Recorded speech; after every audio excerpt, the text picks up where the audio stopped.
Hi guys, only 2 games left of this season of Mamemeister's High Score Kerfuffle, and for the past 2 weeks we've been playing a game for the letter Y, which was Yuji, released by Irem in 1986. My guess is that the devs at Irem saw 1942 and then Commando from Capcom and thought, we can make games like that, and we'll do both in the same game. Yuji swaps between sections of vertical run and gun like in Commando and vertical shmup sections like 1942. Both are for sure competent, but neither quite hit the mark like the Capcom titles do. They are both on the slightly slower and more deliberate side of things like the Capcom games, which is fine, but the game as a whole didn't grab me enough to want to keep coming back. So given the lack of choice for the letter Y, this wasn't too bad, but it is a little mediocre. Let's now look at the scores. We've got a decent turnout for this one, with 15 scores being submitted. Steve of Steve Gaming has made a return, and we have a second score this season from MKN Retro Gamer. And we have a score from Charlie Farr too. I suggested he play this game during his Friday stream, which was on obscure arcade games, that this definitely falls into. The 75,000 he scored was on his first coin drop, having never played the game before. That beat me, and a chunk of other people, so it was pretty impressive. Down at the bottom, we have a pretty gradual increase through to Milthy in 11th. Retro Arcade Challenge is just ahead in 10th, and then both me and Bob are slightly ahead again, but all 4 of us are in the 60,000s. Robert, Charlie Farr and Colin are close in the 70,000s, in 7th, 6th and 5th. Then ahead, but by a reasonable margin, are those vying with Colin for the second place in the overall table. It's My Retro Tech in 4th, just shy of 100,000, and then Blue Yak in 3rd, with just over 100,000. Our top 2 are no major surprise. Having had a number of battles over previous seasons, is Big Juffer taking 2nd spot with 150,000, but at the top for the 4th time this season is Graham 10 Shearers. Another very well done to Graham, and with a score of 190,000, he was the class of the field once again. Here is the score distribution. With a pretty linear scoring system and a decent turnout, we've got as close to a normal distribution as we've had for quite some time. We have a pair of stragglers on the left, a bit of a gap, and then a pretty symmetrical normal distribution. On the right, both Juffer and Graham have their own bins, showing that they are very much the class of the field. I do suspect that if they were more up for grabs for Juff, then he would have been closer to Graham though. Next up is the difficulty curve, and when we get close to a normal distribution, this is what the curve looks like.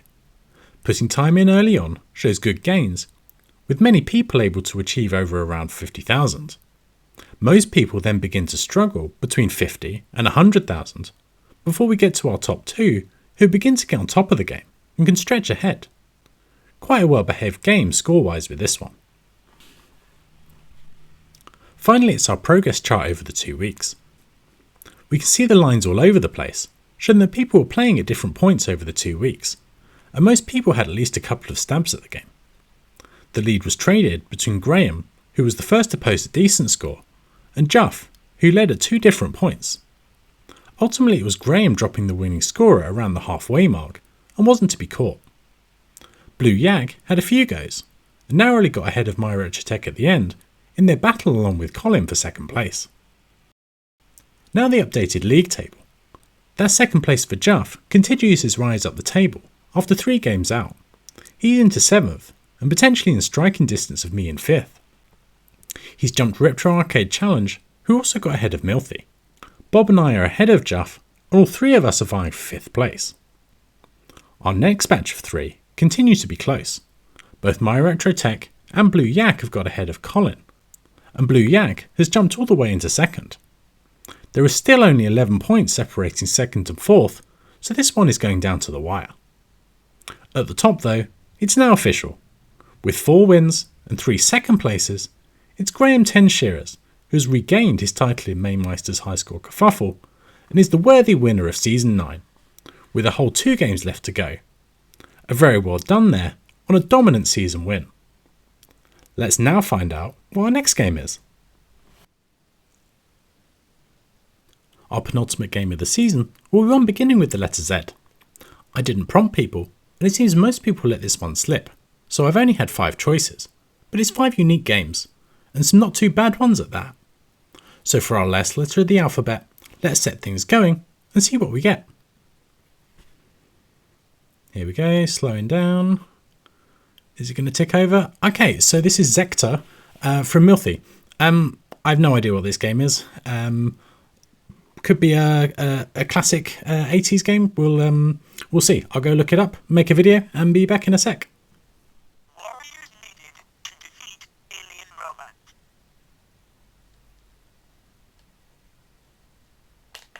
So you've come to take a cell back. You'll have to fight for it. So our next game is Zektor, released by Sega in 1982. This is a colour vector game with a similar game mechanic to Asteroids, but now with more enemy ships that you need to shoot at, and they shoot back at you. Unlike the button controls of Asteroids, Zektor was equipped with a spinner, although it seems modern emulators have added button or joystick controls to raise compatibility. I do like Asteroids, so I'm hoping this will be a fun one. It certainly seems to play well enough. As an early game, it has quite a bit of digitised speech, which is a nice touch. I bet playing on an original cab with the vector display would have been quite the experience. We'll be using the Rev B ROM, which is zektor.zip, and default settings as usual. For our final game of the season, please send me one beginning with something other than a letter. 10-Yard Fire instantly comes to mind, as does 18-Wheeler, but there has to be others too. I'm looking forward to some creative suggestions. So I hope you all enjoy playing some Zektor, and I'll be back in a couple of weeks to wrap up the season. See you then.